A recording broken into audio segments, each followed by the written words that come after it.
Get out already, they demanded, their voices cutting through the tense air of the house. Yeah, give us this house already, echoed the demand, leaving Kathy feeling like a stranger in her own home. I can't believe this is happening in my own house, Kathy thought, her heart heavy with disbelief. But if you really want this house, I'll give it to you. Just you wait and see, she resolved silently, steeling herself for what might come next. My name is Kathy Smith. I just turned 60 this year, she reminded herself, drawing on her inner strength. I got divorced when I was young. My ex-husband was a heavy drinker and he used to verbally and physically abuse me, Kathy reflected, her past pains still haunting her. When he started to raise his hand against our children, I served him with divorce papers, she recalled, the memories still vivid in her mind. After that, I single-handedly put our 2 children through college, Kathy continued, pride mingling with the pain of her past. Now, I continue to work in flower arrangements, a job I've always enjoyed, she stated, finding solace in her passion. Also, I've started online lessons a few years ago and have been enjoying the new interactions, Kathy added, a glimmer of excitement in her voice. My eldest son, Max, who has always lived at home, married a woman 2 years older than him, Kathy shared, her thoughts drifting to her family dynamics. I thought that they would move out, but they asked to live with me. Since there was no particular reason to refuse, I agreed to live together, the 3 of us, Kathy recounted, the weight of her decisions evident in her words. My eldest son's wife, Anna, was quiet and not good at housework. She started learning it from me, and I thought she was a good girl, Kathy reminisced, a tinge of disappointment coloring her memories. But now, her initial image is gone, and her true nature is fully exposed in front of me. She talks back and has a foul attitude, but in front of my son she acts like a quiet and good wife, Kathy lamented, the betrayal of trust weighing heavily on her heart. The house where she learned she only does laundry for her clothes. The rest is left undone, Kathy observed, the reality of her situation sinking in. This is supposed to be the house where I've lived for many years, but somehow I'm treated like an intruder, Kathy confessed, her voice filled with resignation. Yet I am somehow managing to live with these 2 who show no signs of leaving, Kathy acknowledged, her determination shining through the adversity. But little did I know that day would greatly change my life, Kathy reflected, a sense of foreboding creeping into her thoughts. That day, after finishing my online lesson and taking a break, the house was filled with Max's yelling, Kathy recalled, the tension rising with each memory. Hey old hag, we're out of shampoo. I can't wash my hair, she mimicked, the words stinging her ears even now. Despite being in the bathroom, his yelling reached all the way up to my room on the 2nd floor, Kathy remembered, the frustration evident in her tone. He is like this every day, so I'm used to being yelled at by him, Kathy sighed, resignation coloring her words. Not being very quick myself, I went to get the refill shampoo as quickly as I could, Kathy recounted, the routine of her days unfolding before her. Here, I'm sorry I didn't notice, she offered, her attempt at peace met with disdain. Too slow, it took too long after I called. Make sure to check time. I'll be careful next time, Max retorted, his words cutting deeper than any insult. Without saying anything, he snatched the refill shampoo from me, Kathy admitted, her hurt palpable in the memory. At that moment, I accidentally cut my palm a little deeper with the refill bag, Kathy confessed, the pain of her physical and emotional wounds intertwined. Complaining here would just add fuel to the fire, Kathy sighed, her resignation evident in her tone. Sighing, I took a bandage out of my first aid kit, Kathy continued, the routine of caring for herself a small comfort in the chaos. Then Anna called out to me, "What, you got hurt? You're so clumsy," Kathy recounted, the sting of Anna's words still fresh in her mind. "It's almost dinner time. Isn't the meal ready yet?" "I'm hungry," Anna demanded, her entitlement grating on Kathy's nerves. "Oh, is it that time already? I'll start preparing right away," Kathy responded, her voice strained with the effort of maintaining composure. "Would you mind helping out, Anna?" Kathy asked, her hope for assistance met with resistance. "Ha! Why do I have to cook too? I'm not helping, so hurry up and get it done," Anna retorted, her disdain evident in her tone. When she was about to go, Max got out of the shower, Kathy recalled, the tension between them escalating with each passing moment. He seemed to sense the tension between her and me and interjected, Kathy remembered, the fleeting hope of understanding dashed by his words. Anything happened? Don't tell me you were being nagged by the old hag, Max remarked, his indifference a sharp contrast to Kathy's pain. No, nothing like that. She just asked me to help her with dinner because she got hurt, Kathy explained, her attempts at reason falling on deaf ears. She started talking to him in a sugary voice, completely different from her previous attitude, Kathy noted, the facade of civility crumbling before her eyes. I recognized this routine and resigned myself to what was about to happen, Kathy admitted, the weight of her acceptance crushing her spirit. So she forced you to help. Hey hag, you know Anna can't cook, right? Max accused, his words like daggers aimed at Kathy's heart. Are you kidding me with this? I didn't force her, I just asked if she could help. When she declined, I was going to do it myself, Kathy protested, her voice shaking with frustration. As I was explaining myself, she quickly wrapped her arm around his and began to argue, Kathy recounted, the betrayal of her son's allegiance cutting her deeply. She told me she can't cook because she got hurt her hand. And the reason dinner was late was because she was sleeping, not working, Max defended, his loyalty to Anna blinding him to the truth. Enough. Whether you said it or not doesn't matter now. The fact that you tried to make Anna cook is true. It's your fault, hag, Max accused, his words a final blow to Kathy's hopes for reconciliation. With that, he stormed off to the living room, his back to me, Kathy remembered, the pain of rejection washing over her like a tidal wave. At that moment, she stuck out her tongue in satisfaction as if it was a victory, Kathy recalled, the bitterness of defeat staining her soul.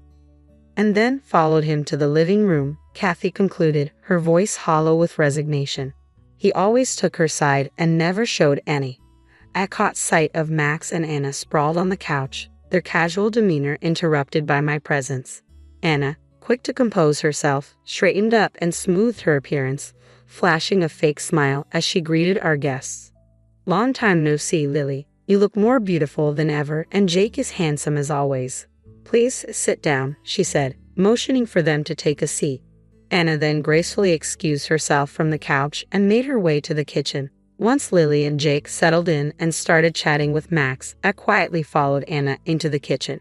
There, Anna was busy preparing coffee for everyone except me. As I reached down to grab some snacks from a lower shelf, Anna's demeanor shifted. She leveled a thinly veiled threat at me, accusing me of not informing her about our guest's arrival. I didn't hear anything about them coming over. Are you messing with me? I did let you know, Anna. You just chose to ignore it, making excuses again. You better watch it with that, she warned, her hand poised threateningly. Just as I prepared to shield myself, Lily walked in. Concerned, she offered to help and inquired about the situation. Anna, caught off guard by Lily's presence, quickly retracted her hand and feigned innocence. For the first time, I was taken aback. As Anna was about to hit me, my daughter Lily moved closer to me, positioning herself protectively between us. I recounted, relief flooding over me at Lily's intervention. What on earth was that about? Surely, Anna, you were trying to hit my mother, were you? Lily questioned, her tone incredulous. Of course not. I would never do such a thing. I saw something about to fall from the shelf, and I thought it was dangerous, so I was just trying to help. Wasn't I, mother-in-law? Anna quickly interjected, her voice dripping with false concern. Yes, that's right. You saved me, Anna. Thank you. I'll take care of the rest of the preparations, so please, just relax, I replied, playing along with Anna's charade to diffuse the tension. With that, Anna returned to the living room, her smile unwavering, but her eyes betraying no warmth. Despite her reassurances, I couldn't shake the feeling of fear that gripped me. Lily, sensing my distress, offered words of comfort, assuring me of her protection while she was there. And in that moment, her words were a balm to my frayed nerves, soothing the tension from my body. I breathed a sigh of relief when Lily entered the kitchen, breaking the tense atmosphere. If she hadn't, I was certain Anna would have followed through on her threat. Thank you. I feel better now, I managed, mustering a weak smile. Lily, perceptive as ever, saw through my facade. I know you, Mom. You won't tell me even if I ask, but remember this, if you ever need help, don't hesitate to contact me. I'll be there for you anytime. Lily reassured me, her sincerity touching my heart. I nodded in agreement, grateful for her unwavering support. After that, the rest of the day passed peacefully. As night fell, Lily and Jake decided to head home after dinner. Anna offered to help prepare the meal, but Lily insisted she relax, perhaps having witnessed her earlier behavior. With Lily's assistance, dinner preparations went smoothly, and our conversation flowed freely in the kitchen. It was a pleasant change of pace, and for the first time in a while, I genuinely enjoyed myself. Once the meal was ready and we all sat down to eat, my eldest son praised Lily's cooking. "This is delicious, Lily. Your cooking is the best," he complimented. Despite my protests, he continued, comparing her cooking favorably to mine. Anna simply smiled and nodded, but Lily and Jake exchanged serious glances. The room fell silent until Lily addressed Max. "I think you're misunderstanding something, bro. Mom did all the seasoning," she explained. Max's expression darkened, feeling deceived. Anna's smile wavered, signaling trouble brewing. Just as tension threatened to escalate, Jake intervened, diffusing the situation with understanding. "I can totally understand. My mother-in-law's seasoning is similar to Lily's, so it can't be helped," he chimed in, easing the atmosphere. As we finished eating, Jake kept the conversation light with amusing anecdotes, restoring cheerfulness to the room. After Lily and Jake left and the cleanup was done, however, a dreadful incident unfolded. Max's demeanor shifted drastically as he hurled insults at me, reminiscent of my past with my ex-husband. Unlike his demeanor earlier, there was no restraint in his words. "Hey, you old hag, you really put me to shame today," he snapped. But I refused to be intimidated. "There's no such thing as shame, you know," I replied calmly, refusing to let his insults shake me. I learned that she had invited Lily and Jake over to get back at us. I overheard her and Lily talking. Anna chimed in, accusingly. "Anna, Lily, and I didn't talk about such a thing," I protested, but my words fell on deaf ears. "Shut up, you old hag." Anna wouldn't lie. "Enough with your acting," he snapped, kicking me suddenly. I tumbled to the floor, paralyzed with pain. But his assault didn't stop there. He approached me, kicking me repeatedly as I gasped for breath amid the agony. All the while, Anna watched with a giddy smile. "You're always useless, and it makes me sick," he yelled, his words barely registering in my hazy consciousness. Finally, he seemed satisfied and stopped kicking. Seeing my battered state, Anna burst into laughter, her cruelty piercing through me like a knife. Remembering the terrifying days of domestic violence with my ex-husband, tears flowed uncontrollably out of fear. But instead of compassion, their laughter only intensified. "What are you crying for? I don't want to see old ladies crying, you know, right, Anna?" he mocked, his words cutting deeper with each syllable. With a heavy heart, I realized I needed to leave this place as soon as possible, but my body wouldn't obey. "Pack your stuff quickly, old hag. Leave this house today," he demanded, his tone unforgiving. The realization hit me like a ton of bricks. This house, filled with memories I had gathered over the years, was under my name. I had never even considered leaving. "Understand? Pack your things within an hour and get out. This is our house from today. Move quickly unless you want to be kicked again," he threatened, his words leaving me no choice but to submit. In agony, I started packing, tears streaming down my face out of frustration, fear for the future, and anger towards them. It was the first time. I harbored a deep-seated resentment towards them and vowed to fight back. Once I finished packing, they wasted no time in kicking me out, barely exchanging a word. As I stood on the sidewalk, pondering my next move, the thought of my daughter Lily surfaced in my mind. Hailing the cab, I grasped at straws and headed towards Lily's home. Upon arriving at her house, I noticed the lights were on, and I rang the doorbell. Through the intercom, I heard her voice. When she realized it was me, she quickly opened the door, her expression a mix of surprise and concern. It was only natural. Moments ago, her mother was unharmed, but now I bore bruises, visibly carrying the weight of my ordeal. Lily immediately called for Jake to help carry my baggage, supporting my body as they led me into the house. She assisted me in removing my jacket and gently guided me to the couch. Despite my less than ideal condition, she meticulously assessed the extent of my injuries. Jake fetched a blanket to ensure I stayed warm, his actions reflecting their unwavering care and concern. After evaluating my injuries, which included multiple fractures and a significant bruise on my head, Lily suggested a visit to the hospital for further examination. Initially hesitant, I declined, not wanting to inconvenience them further. However, they insisted, and upon arrival at the hospital, the examination revealed the severity of my injuries. Though fortunately, there were no issues with my head, I was advised to stay for observation. 3 days later, I was discharged and returned to Lily and Jake's home. I'm really sorry, both of you. I don't know how to apologize for causing you so much trouble, I expressed, overwhelmed with gratitude for their support. Don't worry about it. We're just glad it wasn't life-threatening, Lily reassured me. After we're settled in, can we ask what happened? Reluctant at first, I knew withholding the truth wouldn't suffice, especially considering the severity of my injuries. So, I recounted everything from the verbal abuse to the terrible treatment from Max and Anna since we began living together. Lily listened in silence, her husband also lending his ear from a distance. After I finished my story, I mustered the courage to make a request to the two of them. I hate to ask, but could I stay here for just a few days? I'll find an apartment that I can move into right away, so it's just until then, I begged tearfully. To my surprise, the response was unexpected.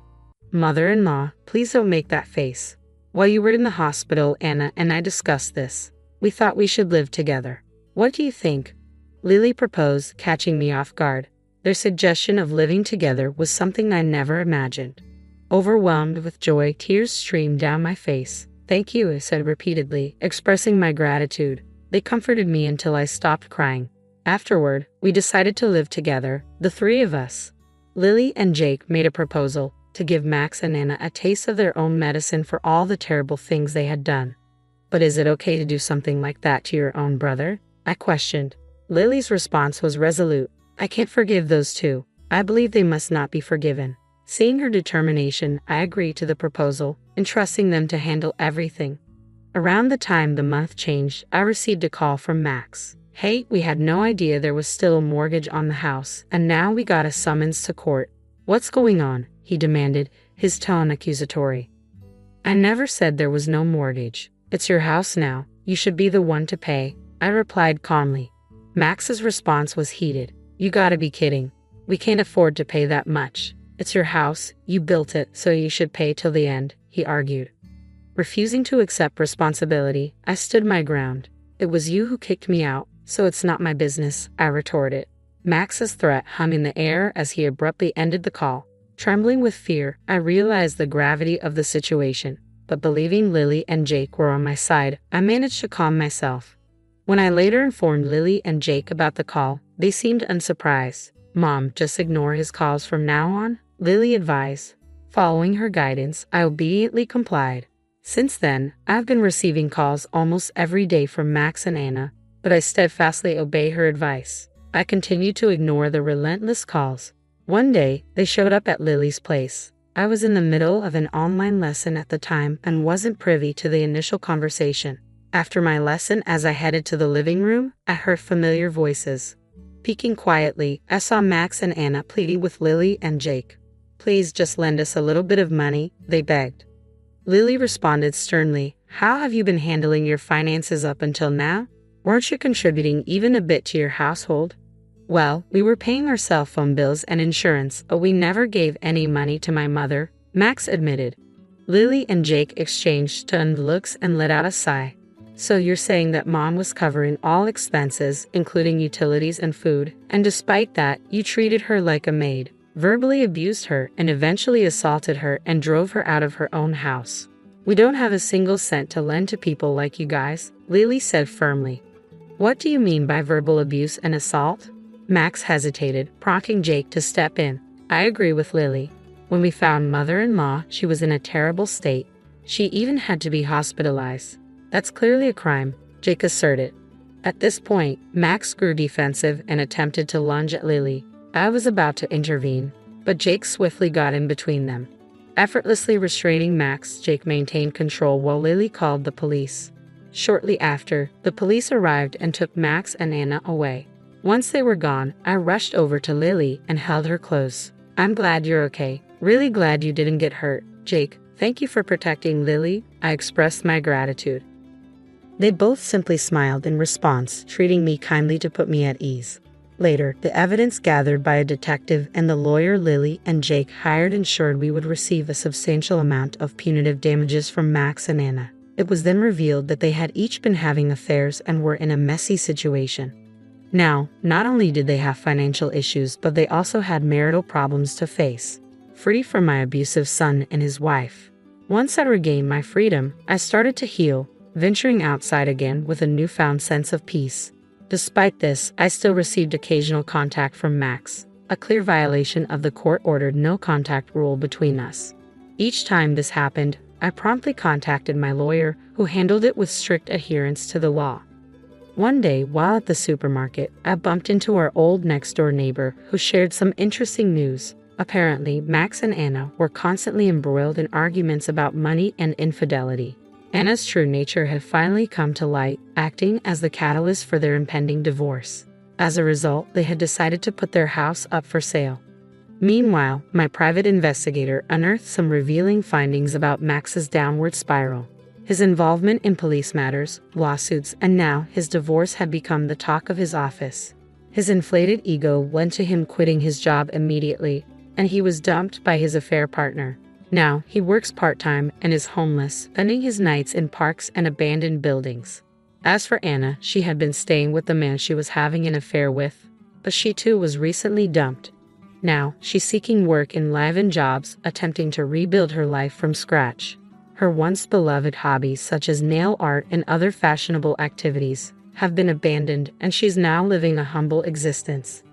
Meanwhile, I decided to buy back our old house, which had been put up for sale. After some renovations, I now live there with my daughter Lily and her husband Jack. Lily, with her qualifications in aromatherapy and massage, suggested opening a small shop on the spare land we had.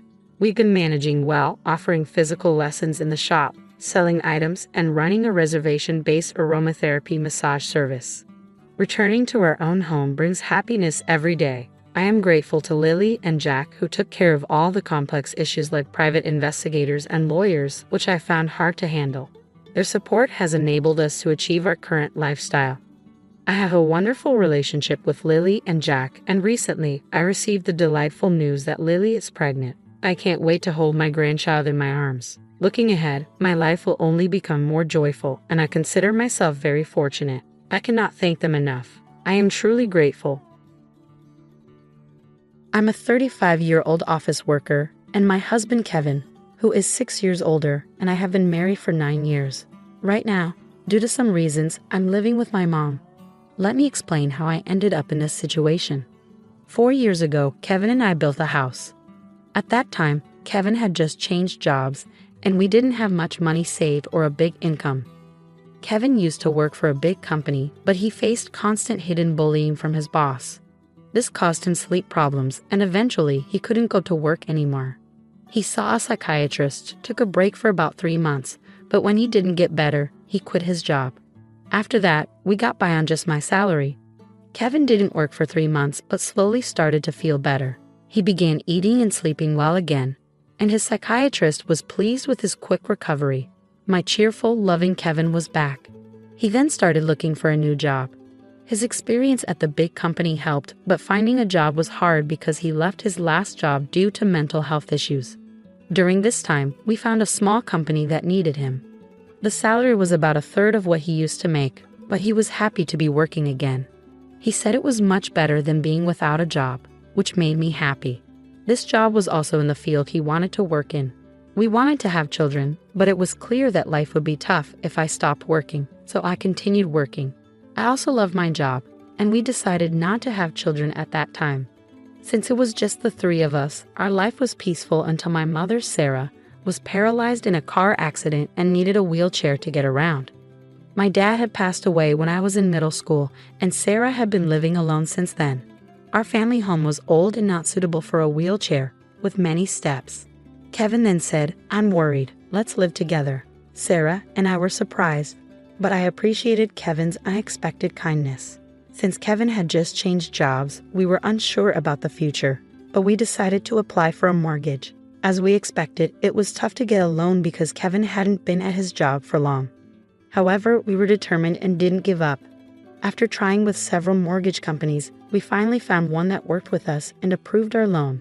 We bought our dream home, which I had always imagined, filled with the smell of wood, thick wooden beams on the ceiling, custom storage spaces, a kitchen tailored for my height, and spacious cypress flooring. Importantly, it was a single-story, barrier-free house, perfect for living comfortably in a wheelchair. We were excited as the house was being built and visited the construction site every day. When our carefully designed home was finished, it had a large yard where my mom, who now seldom went outside, could enjoy sunbathing. However, there was a catch with the land. It was given to us by Kevin's grandfather, who adored Kevin. Kevin's family wasn't wealthy, but when his grandfather was diagnosed with cancer, he started to distribute his assets, giving us the largest plot of land. It felt like winning the lottery, but the land was just a 10-minute walk from Kevin's family home. When we told them my mother would be moving in with us, Kevin's sister laughed and said, "Why is your mother moving in too? How shameless is your family?" Kevin's mother told me marrying someone different like you would bring trouble. She also harshly said it was terrible for her son to have to care for an old person and called me a curse. Even then, Kevin stood up for my mother and me. He said the land was a gift from his grandfather, and no one should complain. Kevin's mother and sister are really mean. It's amazing that Kevin, who is so kind, comes from that family. He's like a beautiful flower that grew out of mud. Kevin always says his family shows him how not to be. Kevin thinks his grandfather gave us the land because he wanted us to take care of his mother in her old age. He also gave other properties away. Kevin's sister got a parking lot that's a 10-minute walk from their home. It's smaller than our land but makes good money from parking fees. Honestly, I would have preferred that, but a gift is still a gift, and we are thankful. Thanks to my grandfather-in-law, we could build our house without paying for the land and used it to help get a loan. When the house was finished, we invited Kevin's mother and sister's family over. The builders told us they had visited the house several times without asking us. They showed up late without apologizing and said, "This is kind of like Grandpa's house, so it's like our house too."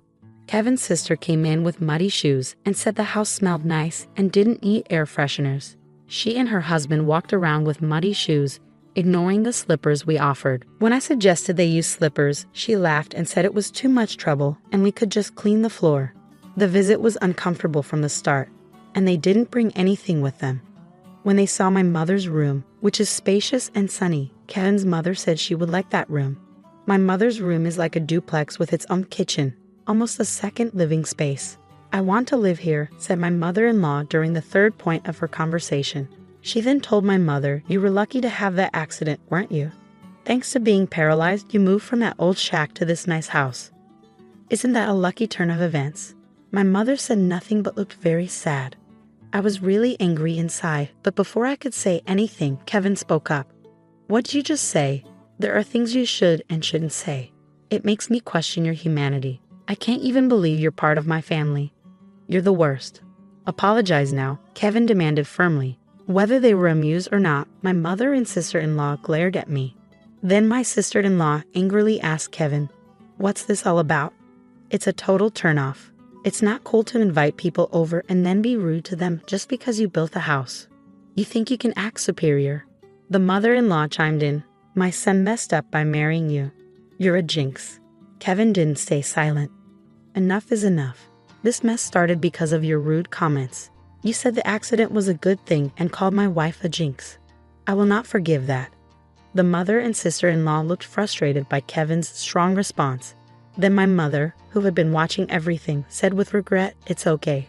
I am here because of the accident, and it's true I moved from a rundown house to this beautiful one. Your son has always been kind to me. Thank you." Perhaps feeling guilty, the mother and sister-in-law left, giving me a nasty look. My mother then apologized to Kevin. "I'm sorry if I upset your mother and sister. I'm sorry for ruining the mood at our housewarming party." Kevin responded, "No, I should be the one apologizing. It's embarrassing how they lack decency. I'm really sorry, but I am happy to be living with you. Please understand that." With that, my mother started to tear up. Since we live near Kevin's parents' house, the neighbors all know us well. They've known Kevin since he was a child and are very kind to us. 4 months have passed since that day. We were finally settling into our new home, and my mother started to smile more. When I received an unexpected call from home while I was at work, it surprised me. We rarely get calls from home, so it surprised me. My bad feeling was right. My mom, sounding very upset, called to tell me something awful. Kevin had collapsed at work. I was shocked and spoke to my right away. Then I rushed to the hospital. On the way, I tried to stay calm by imagining that Kevin would be okay. When I got there, joking around like always, But when I arrived, it was a shock to see him with so many tubes attached to him. We had plans to go to a movie that weekend. The doctor told me Kevin was in critical condition and might not wake up. I felt like I was in a movie. I couldn't even cry. Despite my prayers, Kevin passed away at the hospital. My shock continued as my mother and sister-in-law arrived when they heard Kevin had died. My sister-in-law accused me harshly, asking if I had poisoned him or if I was after his life insurance. My mother-in-law also blamed me, saying bad things always happen around me and called me a jinx. I was too sad to respond. Then my own mother arrived in a caregiver's taxi, crying over Kevin's death, which finally made me cry too. We both sobbed loudly. My mother-in-law rudely told us to stop the fake crying. She said Kevin had changed because of me and that she didn't want to see us ever again. Then she left the hospital. A funeral director came to organize Kevin's funeral, and we went to the funeral home. Kevin had died from a brain hemorrhage, which was hard to believe since he was fine that morning. When I told my mother-in-law the funeral plans, she hardly said she wouldn't come because Kevin always sided with my mother and me. She said her daughter wouldn't come either. Many of Kevin's coworkers and friends came to the viewing, but neither my mother nor my sister-in-law and her husband were there. Many attended the funeral, and it was clear that Kevin was deeply loved. Many people cried for him. It was hard, but maybe this is just the kind of people his family were. I was happy to spend the whole day with those who truly missed my husband. After Kevin's death, I got an email from my mother-in-law, but it was inappropriate, so I didn't reply.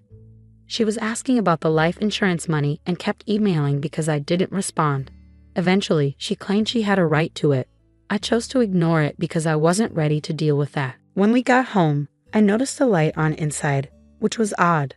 My mother, Sarah, was confused and thought we had turned off all the lights. I figured maybe I forgot because I was so upset. I told her it was understandable given the situation, and I unlocked the door. When we entered, we could hear the TV, which was very strange. Inside, we found my sister-in-law and her husband sitting there. I was so shocked I couldn't even speak up. The living room was full of unfamiliar furniture and boxes. We had no idea what was happening. My sister-in-law said, "Why did you just barge in here?" "Well, it's your first time, so I'll let it slide. We're taking this house. We sold your stuff, so leave." My mother and I were completely shocked. I asked where our furniture and belongings had gone, and she casually said a resale company came and took everything, claiming we had good furniture and they got a good price for it. They bought new furniture with that money, saying it wants furniture that a dead person used. It's bad luck. She added that she cared about such things, and our stuff was packed in boxes. She even remarked that we must be minimalists or just poor because we had so few things. The furniture was carefully chosen by my husband, and I couldn't forgive them for this. My mom was furious too, her face turning beet red, but she was too shocked to respond. I immediately called the resale company. After explaining the situation, they agreed to treat the items as stolen and return them. Now that my husband is gone, dealing with this was the last thing I needed. I don't want anything to do with his family, but I do want to stay in the house that's full of memories of him. While I was wrestling with these feelings, my mother quietly said to me, "What do you think Kevin would say if he were here now?" "He might say we should leave. I'm sure he would. Kevin often mentioned it's good to spend time with people who understand you, but there are some people who will never understand, no matter how much you try. It's a waste of time dealing with those people." He was actually talking about his own mother and sister. I realized that if we stayed, his family would keep interfering, acting on impulse. I signed a lease for an accessible apartment. My mom was surprised by how quickly I made that decision. I asked the resale company to hold on to the furniture for a few days, and it was moved to our new apartment. 3 days later, in exchange for moving out, I made my mother-in-law and sister-in-law promise to cut ties with us. So a new life began for just my mother and me in the apartment. It turns out Kevin had many life insurance policies, almost obsessively so. He used to joke, always with a smile, "When I die, you guys will be rich." True to his word, he left enough money for my mother and me to be comfortable for the rest of our lives. Since he couldn't secure a mortgage when we bought the house, I, being employed at a major corporation, bought the house in my name. I made sure that even if something happened to Kevin first, I wasn't going to keep paying a mortgage for a house I wouldn't live in. According to our agreement, the house would be auctioned off if the mortgage wasn't paid for 4 months. Time flew by, and 4 months passed quickly.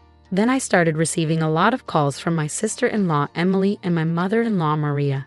My call history was filled with their names, and it was getting scary, like something out of a horror movie. They were incredibly persistent, so I finally answered the phone. They were furious because the house was being sold. Apparently, when they tried to return to the house, they found out they couldn't get in because of a seizure notice. Emily and her husband had moved out of their apartment since Kevin passed away, and Emily had also quit her job. I suggested they move back into their parents' house since they were panicking about suddenly being homeless. Surprisingly, Maria had gotten so caught up in gambling that she couldn't keep up and had sold her own house. It turns out they had been living together for the past 5 months. I also heard that they sold their main source of income, a parking lot in front of the train station, a long time ago. Now Maria and Emily's family are completely homeless. When Maria said, "I'm sorry for everything. Let's get along. Can you lend me some money, please?" I replied, "I think it's best if you stay away since I'm a jinx. We're strangers now that we've severed ties." Maria was quiet after mumbling weakly. In my mind, I was thinking, who's the real bad luck charm here? Then when I said I wouldn't lend them a single cent, Emily, who had been listening next to Maria, shouted, "You devil. Bring us the money right now. I am a devil and bad luck, so I'm going to hang up now." I replied and ended the call. In reality, I involved a lawyer for the past 5 months to push for the auction of the house. I thought it was an unusual case, but apparently, it's not that uncommon. The house was sold without any major issues, giving our family a moment of peace. We plan to find a new home with the money Kevin left us. Since it's just my mother and me, we don't need a big house. We'd rather prioritize security as 2 women living together. So I chose a condominium with minimal noise disturbance. I remember something my husband always said when we built our home. People can get energy from the sun. So let's create a place where the mother-in-law can enjoy her hobby of reading in the garden without feeling self-conscious. With those words, he had made a spacious courtyard for her. It's heartening to hear that you found a condominium with a spacious balcony where your mother-in-law can enjoy her coffee and reading. While the new place may be smaller than your previous home, it's comforting to know that you're able to keep some of the furniture your husband likely chose. The sale of the house, which was on the expansive land gifted by Kevin's grandfather, fetched more than expected, providing a solid financial foundation for your family's future. The decision to invest in a luxurious condominium with top-notch security features is a testament to your late husband's cautious nature, and it undoubtedly brings you a sense of peace in the wake of the tumultuous events involving your in-laws. Since Kevin's passing, life has taken a dramatic turn, and navigating the fallout from his family's actions has been emotionally draining. Following the auction of the house, Maria and Emily found themselves without a place to live and ended up in public housing. Despite their efforts to secure financial assistance, they've resorted to disruptive behaviors, such as hosting barbecues on their small balcony, which have left the community incredulous. These actions, coupled with frequent loud arguments, highlight their disregard for others' comfort and the challenges they face in adjusting to their new circumstances. With Emily's husband having left, she and Maria are now facing these challenges on their own. It's a difficult situation, but it's clear that you've made the right choice in prioritizing your own peace and security as you move forward with your mother in your new home. Your reflections are deeply poignant and resonate with a sense of closure and determination to move forward. The stark contrast between the peaceful sanctuary you've created with your mother and the turmoil your former family is experiencing serves as a powerful reminder of the consequences of one's actions. It's evident that you found solace in creating a tranquil haven where you and your mother can feel safe and secure, free from drama and disruptions. Despite the challenges you faced, you remain committed to honoring Kevin's memory by living a life filled with positivity and peace. Your decision to focus on living authentically and compassionately reflects a deep understanding of what truly matters in life. As you navigate this new chapter, guided by Kevin's spirit of kindness and resilience, you're determined to live in a way that would make him proud. Your journey of resilience, growth, and honoring Kevin's legacy serves as an inspiration to cherish the moments of silence, savor the memories, and embrace the beauty of living well. As you continue on this path, may you find comfort and strength in the love and laughter you shared with Kevin. and may your chosen sanctuary continue to be a source of peace and joy in your life. My name is Susan Miller. I'm 47 years old. I've been married to John for 25 years. Our family includes John, who is also 47, and our daughter Emily, who is in high school. But something happened because of John that almost broke our family apart. It all began when John forgot his phone at home one day when he went to work. He's always on that thing during meals. It's no wonder he leaves it behind sometimes. When I picked up his phone, I saw messages from a woman I didn't know. Are you coming over today or staying with your wife? I need to talk to you, Mia, so please come over. What is all this? I panicked as I read the shocking messages. Then my husband John, realizing he'd forgotten his phone, returned home. Do you know where my phone is? It looks like I left it at home. Come on, if you have it, just give it back. I'm going to be late for work. What's going on? Who's this legal wife? And who's Mia? When I confronted him, John seemed surprised at first but then sighed heavily and began to explain. I was planning to tell you about this. I had everything prepared, but I guess getting caught now is probably the right timing. The right timing? What do you mean? Just like you're thinking, I have a mistress. Those messages you saw were from her. What? You've been cheating? For how long? I guess it's been over 15 years now. Over 15 years? Yeah, her daughter is in junior high school now. She's technically my child. She would be Emily's half-sister. She's facing high school entrance this year. It's going to be tough. So I'm planning to divorce you and marry her. I intend to support my daughter as a father. I couldn't understand what John was saying at all. Daughter Emily is your daughter too, isn't she? Don't you care about her? I didn't say I didn't care about her. Emily has been my precious daughter for 17 years too, but I don't plan to take her with me. It would be awkward to have a daughter who's not biologically related to her mother and the family, you know. Everyone will feel uncomfortable. So I'll leave Emily to you. In return, I'll make sure to pay child support until she graduates from college. And if Emily reaches out, I'll be willing to talk. So that should be fine, right? Are you serious? I'm dead serious. In fact, I think I'm offering a pretty good deal. Oh, and here, I shouldn't forget to give this to you. What's this? I've already filled in my part, so just write down yours and submit it. Let me know once you filed the divorce papers. I'll come to pick up my stuff once the divorce is finalized. Wait a minute. What are you saying? You're not coming back? Yeah, I'll be living at her place from now on. I'll talk to my folks.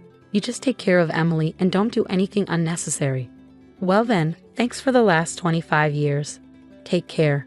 Hey, just wait. John handed me a divorce paper and left the house in his usual attire for work.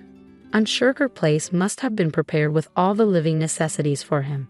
How could this? What am I supposed to do now? What's wrong? Why are you upset so early in the morning? Did something happen? My daughter Emily, who was home for the school holiday, came over to me as I was feeling distressed. I shouldn't have burdened her with such heavy news, but in that moment, I ended up telling her everything. Dad has a mistress. He gave me this and left. What? Cheating? And this is a divorce paper? Is Dad serious about this? Why would he? He apparently has another child with his mistress. A child? So I have a half-sister? Yes, from another mother. And what did he say about it? He said he'll pay child support to take care of you. What about apologies to you? Well, you're the one most affected, Mom, and there are no apologies. What is he thinking? After hearing my story, Emily bit her lip, thinking for a moment before responding. I see. If Dad's going to act like this, then we'll have to come up with our own plan. Huh? What do you mean? Don't worry, it's nothing dangerous. Since Dad seems to have no remorse for betraying us for over 15 years, we'll make sure he deeply regrets what he did. But of course, that requires some planning. But Mom, you're not blaming yourself for Dad's actions, are you? It's all Dad's fault. You don't need to feel guilty. We don't need to hold back. As we watch Dad face the consequences, he's getting what he deserves. So it's only fair that we make sure Dad understands the pain he's caused, right? Well, my daughter is actually the smartest kid in the USA. Her intelligence has amazed adults since she was little. She probably already has a plan in mind for this. Just wait, Mom. I promise I'll make Dad regret what he did. With that, Emily wore a mischievous smile. A month later, Emily and I had settled into our new routine, just the two of us. The door creaked open, and in walked my husband John, but with patches of his hair shaved off as if by a clipper. The first thing he said was, "What the hell were you thinking?" Dad stormed into the house with clippers in hand. "After hearing everything from you, look what you've done to me," he said, pointing at his patchy haircut. John went on a tirade. He explained how he was relaxing at his mistress's house when suddenly his father showed up with clippers and gave him an unplanned haircut. Then he managed to escape and rushed back home in this state just to give me a piece of his mind. "I warned you, didn't I? I talked to Dad, so you weren't supposed to do anything unnecessary. You know how much Dad hates dishonesty. He's always been strict with me because of that, and it's been traumatic. Despite knowing that, you still went and told on me. Are you jealous? Jealous that we might be happy while you're stuck in misery? Is that why you haven't filed for divorce yet? Then you spill everything to Dad. You're truly pathetic. The reason I cheated was because I couldn't stand this side of you, you coward. That's when it happened." "What are you misunderstanding? It wasn't Mom who told Grandpa everything. It was me," my daughter calmly responded to the raging John. "What? So Grandpa attacked with clippers, huh? Just as I expected." "What do you mean, as expected? Emily, did you tell Grandpa to attack me with clippers?" "No, I didn't say that. I just handed something to Grandpa, proof of your affair. This goes back a month." "Hey Mom, what do you think is the scariest thing to Dad in this world?" Soon after John left, Emily asked me that question. The scariest thing to him? Yes, that would be Grandpa. I once asked Dad what he was most afraid of in this world. He immediately answered Dad. I had also heard about it before. My father-in-law detests dishonesty above all and wouldn't hesitate to correct anyone behaving improperly, even strangers. John was raised strictly by my father-in-law since childhood and said he could never go against him. Dad said before he left, "I'll talk to Dad about it, so don't do anything unnecessary." That's because the last thing Dad wanted was for Grandpa to find out about this situation. So I'm pretty sure Dad won't tell Grandpa the real reason for the divorce. He might say we just couldn't agree on things, or worse, he might even claim he cheated. That's terrible. That's why we need to act first to prevent that from happening. Plus, there's another benefit to telling Grandpa first. Dad is an employee at the company Grandpa runs. Dad got the job through connections, thanks to Grandpa, and has climbed up to the position of manager. Can you imagine what would happen if Grandpa, who hates dishonesty, found out about Dad's affair and secret child of over 15 years? It's going to be a big mess, maybe even a trigger for Dad to get fired. Dad seems to have earned some trust at his company, but Grandpa is definitely Dad's Achilles heel. That's why I plan to use this to our advantage and push Dad into the depths of hell. But first, I need to gather solid evidence of the affair to make Grandpa understand. Saying that, Emily opened the laptop Dad had left behind. Evidence.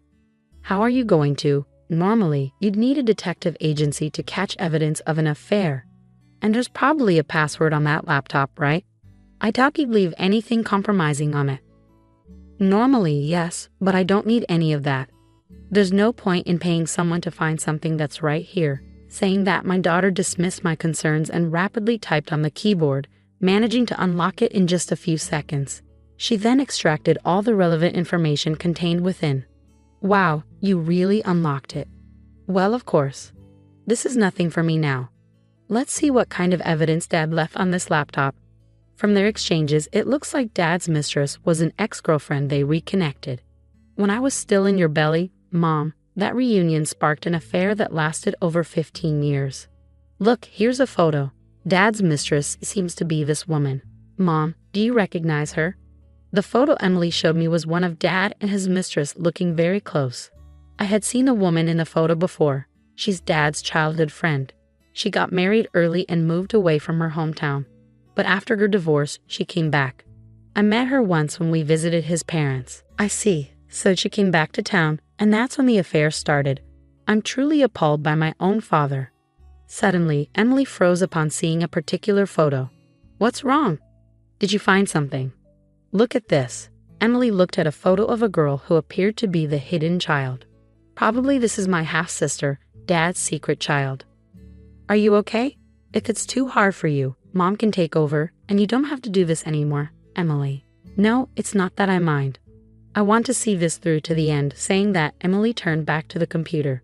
It seems like this girl hasn't been officially recognized as Dad's child. He hasn't acknowledged her. Well, that makes sense. He was probably planning to acknowledge her after the divorce. I'm not sure if this girl knows about us yet, as Dad said. It's confirmed he has a secret child, but I found out something else that's shocking. Shocking? Dad seems to have bought them a condo. What? A condo? Yes, a new condo right in front of the station. Given the location and it's a high-rise, it must be quite expensive. Oh look, the price is listed online. When I checked the price of the condo my husband bought for his mistress, it was a whopping $1 million. On the other hand, we live in a rental condo I've been leasing since my single days.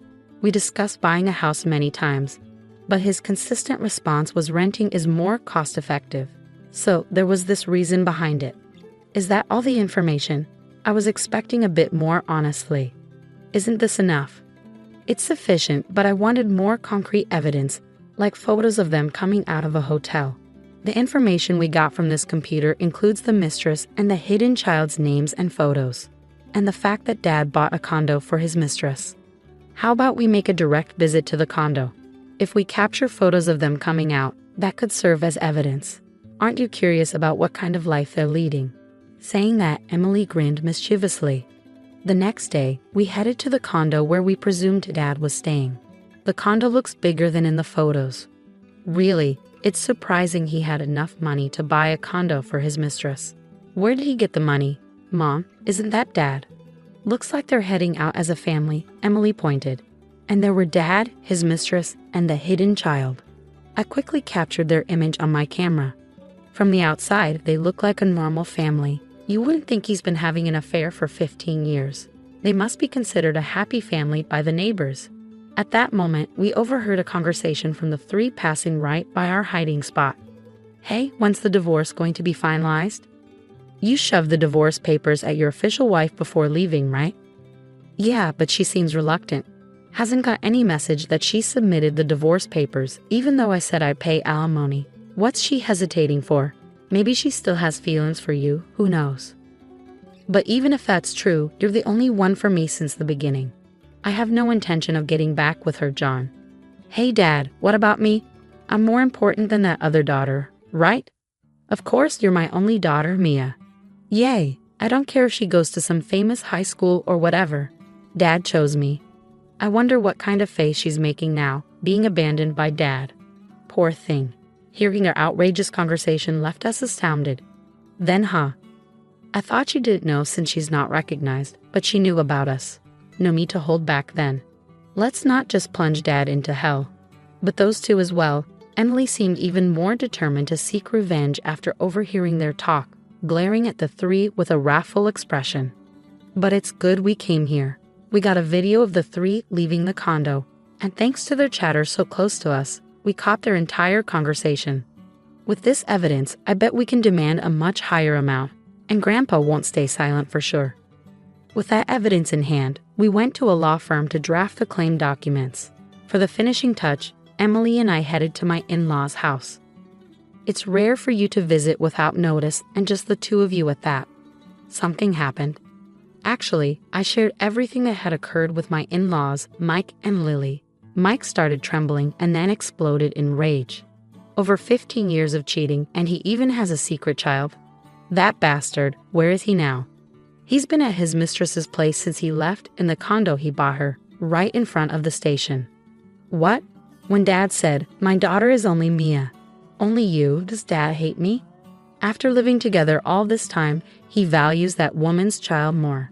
And if Mom and Dad get divorced, does that mean I'm no longer Grandpa and Grandma's granddaughter? I don't want that, Emily. That's not going to happen. Even if they get divorced, you're our only granddaughter. Don't worry, Grandpa will make sure he pays for this. His expression was exactly like Emily's that time. He had a look of burning vengeance on his face. And then, a few days after we left his house, Mike, armed with a clipper, raided the apartment where he was staying. That's how we got to this point. You did this. Sorry to shock you, but I have something to give you. With that, I handed my ex-husband a brown envelope. What's this? Open it, you'll see. He hesitantly opened the envelope and turned pale upon seeing the contents. What? Why? Inside the brown envelope were documents related to child support and division of property. Why? You're wondering why Dad did warrants paying this entire amount, right? I can't understand why you'd question that, but this amount is just since you seem not to understand. Let me explain. It was determined by several factors. I think what Dad has to pay Mom is fair. For that amount, I still have an issue with the amount, but this division of property is absurd. Why do I have to sell the condo I bought? That's ridiculous. I thought you'd say that. What? The condo you bought for your mistress in your name is subject to division of property. That's a well-established fact. It's not something you can argue against. What about them then? You're not telling me they have to leave, are you? Exactly. If a house is being sold, the people living there need to leave. You're heartless. I'll throw those words right back at you. After all these 15 years, you've really outdone yourself in deceiving us, you coward. You seem quite unhappy with these documents, but no matter what you say here, Dad's wishes won't be met. These aren't documents we made up. They were professionally drafted by a lawyer we hired. So if you have any issues with the amount, why don't you hire a lawyer yourself and file an appeal? Whether that'll be successful or not, I can't say. Hearing this, my husband blurted out, Okay, I get it. I'll break it off with her and move out of that condo. That's what you want, right? Apparently, the idea of paying hefty alimony was too much for him. He said he'd break up with her and return home. However, things didn't go as he had hoped. Break up? Move out? Do as you like. It's no longer my concern. Not your concern. This is about us. We're married. We should talk more. Are you misunderstanding something? We're nothing to each other anymore, complete strangers. What are you saying? But you haven't submitted the divorce papers yet. That's only because I've been too busy dealing with your mess to get in touch. I submitted the divorce papers the day you left, so we're already divorced. What? Too bad, Dad. It's too late. The divorce papers have been processed, and you two are divorced. As for the documents, we'll be claiming accordingly. Damn it. And don't forget about the child support payments. I heard it from Mom. You said it yourself, right? That as a father, you would diligently pay child support until I graduate from college. Thinking back, I can't recall any fatherly things you've done for me. But at least for this last part, be responsible and live up to your word, Dad. Jan was left speechless by Emily's words. Then, that moment came. A call came through on my phone. It was John's father, Mike, probably anticipating that the ex-husband had stormed back to me. He called, and his guess was spot on. Seeing that I was on the phone with his father, the ex-husband's face turned pale. Mike wants to talk to you, Dad. No, tell him I'm not here. That's impossible. Besides, Dad knows you're here, so avoiding him now will only make things worse later, won't it? Reluctantly, he took the phone and started talking. Dad, what do you want? I didn't. Why do I have to come home? Wait just a minute. Hey, what did he say? He said I have to come home because he has something to talk about. Well, you better go then. Go? Are you kidding? If I go to Dad, I'm finished. What should I do? But fretting about it here isn't going to help, is it? What do you mean? Grandpa said you're fired. Why? I don't know the details, but if it's serious enough for a firing warning over an affair, you must have done something quite bad, right? Well, looks like you do have an idea by that expression. Then you better hurry to Grandpa's place. Hearing his daughter's words, the ex-husband rushed out of the house in a panic. It seems his position meant everything to him after all. Dad, that was quicker than expected. I heard from Emily. Are you serious about firing me, Dad? Just because of this affair, which has nothing to do with work. And now you're firing me? This is clearly wrongful dismissal. Wrongful dismissal? Have you forgotten all the mistakes you've made? Unauthorized absences, being late, trouble with employees at partner companies are everyday occurrences. Other employees had to clean up your messes while you strolled around like you own the place because you're the president's son and the presumed next president. It's only natural you be laid off for this. This is a fair decision. But so suddenly. True, I've turned a blind eye until now because you're my son, but that ends today. What do you mean by that? After today, I'm cutting ties with you. You betrayed the two people you should have cherished most, trying to find happiness just for yourself. You're no longer my son or anything to me. Never show your face to me again. No, this can't be true. To my father-in-law's declaration, the ex-husband was fired. Furthermore, being told that their familial bond was severed, he collapsed to his knees, screaming in agony. When my father-in-law told us this, Emily and I high-fived each other. However, a few days later, he did as Emily suggested and hired a lawyer to dispute my claims, but his appeal was rejected. In the end, he had to pay exactly as I initially demanded.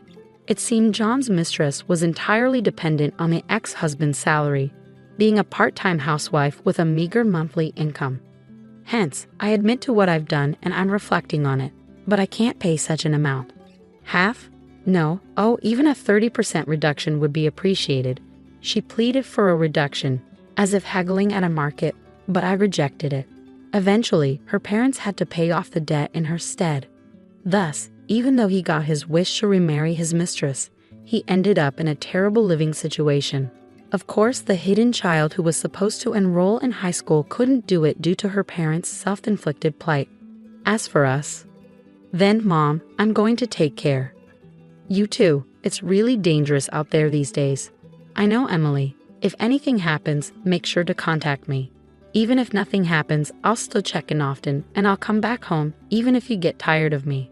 Since then, Emily has been attending a university and is living on her own for the first time today. But I'm not too worried. After everything she's managed to pull off almost single-handedly, I'm sure she can overcome